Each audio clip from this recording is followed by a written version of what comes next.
अच्छा, अपन ने constraint motion की जो प्रॉब्लम्स हैं उसको सॉल्व करने का एक तरीका देखा। अच्छा, उस तरीके में मेन पॉइंट हम लोग क्या यूज़ कर रहे थे कि स्ट्रिंग की जो लेंथ है एल, वो कांस्टेंट है, वो चेंज नहीं हो सकती। ठीक है। तो हम क्या करते थे प्रॉब्लम सॉल्व करने के लिए कि जितनी मूविंग बॉडीज़ हैं, जैसे ये यदि प्रॉब्लम है तो एक M1 M2, ये दो मूविंग बॉडी और एक पुली हो गई, और दो स्ट्रिंग्स हो गई, एक ये ब्लू वाली और एक येलो वाली। तो हम क्या करते थे कि इन मूविंग बॉडीज़ का डिस्टेंस किसी एक फिक्स पॉइंट से ले लेते थे, x1 x2 x3 x4 जो भी है कि नहीं, और फिर उसको उस डिस्टेंस को इनके स्ट्रिंग की लेंथ के अनुसार जो है वो रिप्रेजेंट करते थे प्लस माइनस करके, और फिर उसके बाद डिफ्रेंशिएट करते थे। तो यही करते थे हम। तो वो अच्छा तरीका है, it's a good way constraint motion solve करने का।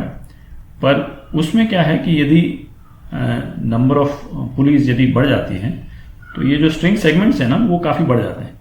तो ये आपका जो x1 x2 x3 जो करते हैं है ना, वो काफ़ी ज़्यादा x6 x7 x8 मतलब उस टाइप का होने लग जाता है। तो वो हो जाता है तो फिर उसमें मतलब है ना वो अननेसेसरली कॉम्प्लिकेट हो जाता है प्रॉब्लम। तो कंस्ट्रेंट मोशन को करने का एक तरीका और है। ठीक है।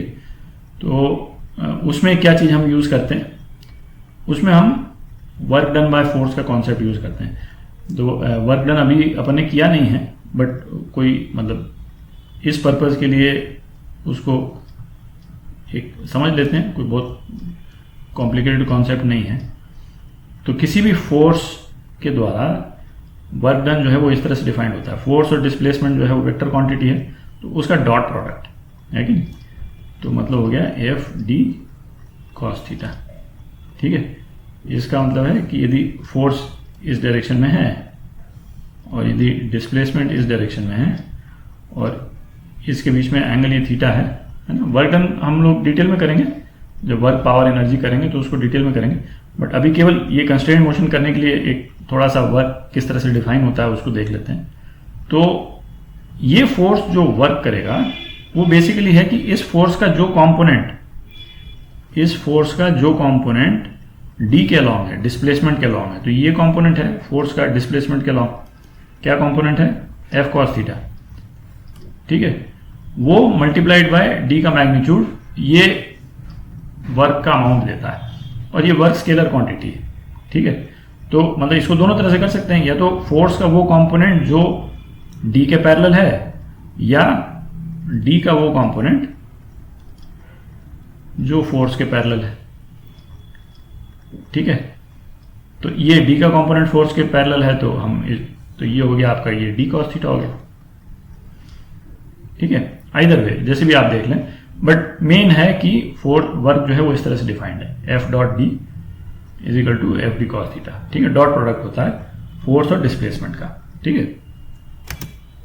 अच्छा, अब देखते हैं तो ये वर्क का जो अपन ने कॉन्सेप्ट देखा उसको कैसे हम यूज कर सकते हैं।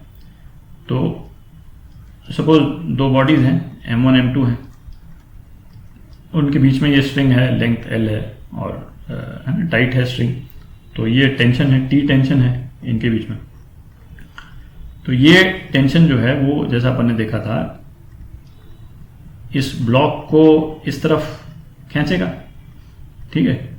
और M2 ब्लॉक को भी इस तरफ खींचेगा। तो M1 जो है वो फील करेगा कि टेंशन T इसको इस तरफ पुल कर रहा है, और M2 ये फील करेगा कि टेंशन T इस तरफ फील कर रहा है। अच्छा, अब ये ब्लॉक का सिस्टम तो किसी एक डायरेक्शन में ही जाएगा, है कि नहीं, दोनों तो पास में आएंगे नहीं, है ना, नहीं तो स्ट्रिंग तो ढीली हो जाएगी।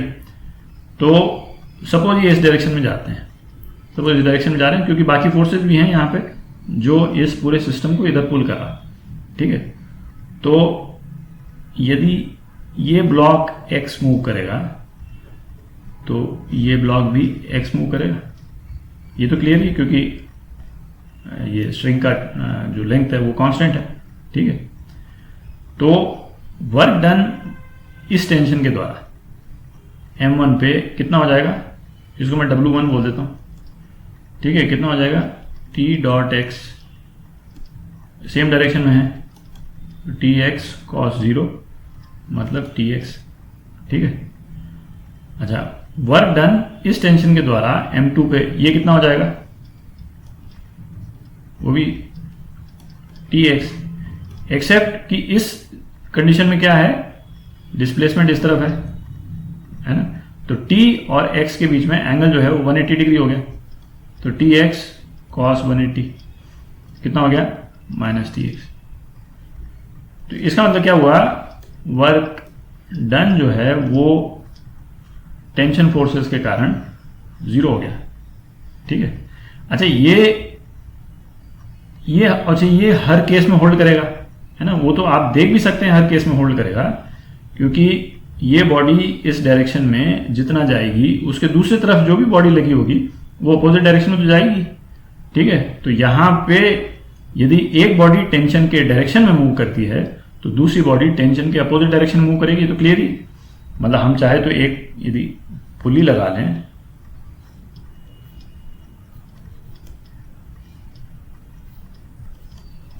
ये डिस्प्लेसमेंट और ये डिस्प्लेसमेंट एग्जैक्टली अपोजिट होना जरूरी नहीं है, टेंशन के रिस्पेक्ट में ये डिस्प्लेसमेंट है ना ये दूसरे डायरेक्शन में होगा। तो अब जैसे इसको यदि मैं M1 और इसको M2 बोल देता हूं और ये इस तरफ जाता है यदि x, तो ये नीचे जाएगा x। ठीक है, बट अब ये x और x एग्जैक्टली अपोजिट डायरेक्शन में नहीं, बट वो रेलेवेंट नहीं है। पॉइंट ये है कि इस पे टेंशन फोर्स इस तरफ लग रहा है और इस पे टेंशन फोर्स इस तरफ लग रहा है, तो यहां पे जो है वो टेंशन और x एक डायरेक्शन में है जैसे अपन ने यहां देखा था, और यहां पे टेंशन और x अपोजिट डायरेक्शन में। ठीक है, जो अपन ने यहां देखा, तो इस केस में भी जो नेट वर्क डन बाय ये जो स्ट्रिंग पे एक्शन रिएक्शन पेयर है, ठीक है, action reaction pair constraint motion में नेट वर्क डन जीरो करता है इस कंडीशन के कारण, क्या, जैसे स्ट्रिंग में लेंथ सेम है। ठीक है, अच्छा, और ये अपन देखेंगे नॉर्मल फोर्सेस के लिए भी सेम रहता है। अच्छा, ये जैसे यदि कोई सोचे कि भाई ये सारे एक्शन रिएक्शन पेयर पे लगेगा क्या, इसी तरह से सारे एक्शन रिएक्शन पेयर पे इसलिए नहीं लगता है ये क्योंकि उनके केस में मोशन कंस्ट्रेंट होना जरूरी नहीं है। ठीक है, अब जैसे हमने अर्थ ले ली, ठीक है, अर्थ ले ली और हमने एक छोटा सा मास ले लिया, सैटेलाइट ले लिया कोई, या कोई भी है ना, कोई भी एक पत्थर ले लिया, ठीक है, जो अर्थ के ऊपर ऐसे गिरा, है ना। अच्छा, अब यदि ये अर्थ है और ये मास, तो फोर्स ऑन मास बाय अर्थ वो इस डायरेक्शन में, ठीक है, और force on earth by mass ये इस डायरेक्शन में। ठीक है, अच्छा, दोनों इक्वल एंड अपोजिट हैं, उसमें कोई प्रॉब्लम नहीं है, बट चूंकि अर्थ का मास इतना ज्यादा है तो अर्थ तो मूव करेगी हार्डली, है कि नहीं, और जो मूवमेंट होगा वो इसी मास का होगा पूरा का पूरा, तो इसलिए, तो इसका मतलब है ना ये मोशन कंस्ट्रेंट नहीं है ना, तो इसमें ये F(em) into displacement of earth है ना, ये फिर इसके बराबर नहीं होगा, है ना, F into M(e) into displacement of mass, है कि नहीं, ये इसके बराबर नहीं होगा। इसलिए हर एक केस में नहीं लागू होता है, पर जहां पे कंस्ट्रेंट मोशन है वहां पे ये लागू होगा, है कि नहीं, वहां पे आ जाए, तो वहां पे लागू होने का अब कॉन्सिक्वेंस क्या हो गया उसको देख लें एक बार अपन। तो अपन ने क्या देखा डिस्कशन में कि किसी भी स्ट्रिंग वाला जो सिस्टम है, तो पुली स्ट्रिंग सिस्टम ही हम बोल लेते हैं, क्योंकि अभी उसी के एग्जांपल देखेंगे, नॉर्मल फोर्स की भी एग्जांपल देखेंगे फिर बाद में, उसमें T.x का सिग्मा ये 0 होता है। अच्छा, इसी से फिर एक रिजल्ट और हम निकाल लेते हैं, यदि इसको हम डिफरेंशिएट कर दें, है ना, विथ रिस्पेक्ट टू टाइम, तो टेंशन तो वेरी कर नहीं रहा है, तो T.v जो है वो 0 के बराबर हो जाता है, और इसको यदि एक बार और डिफरेंशिएट कर दें तो T.a इज इक्वल टू 0। ठीक है, तो ये तीन रिजल्ट्स आ गए।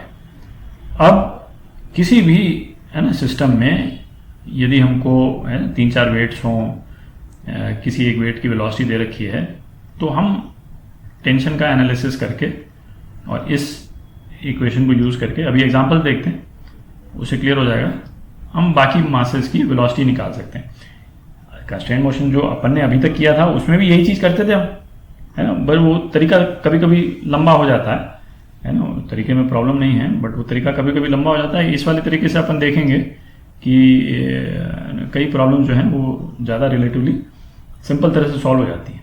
ठीक है, तो अब पहले तो ऐसा करते हैं कि जो जो प्रॉब्लम्स अपन ने वो स्ट्रिंग लेंथ वाले मेथड से हमने की थी, है कि नहीं, सेम प्रॉब्लम्स को इस वाले मेथड से भी कर लेते हैं निकाल करके, ताकि एक तो कंपेयर करने में हो जाएगा और फिर उसके अलावा भी फिर आगे प्रॉब्लम्स लेंगे, ठीक है, एग्जांपल्स लेंगे, तो क्लियर हो जाएगा उससे।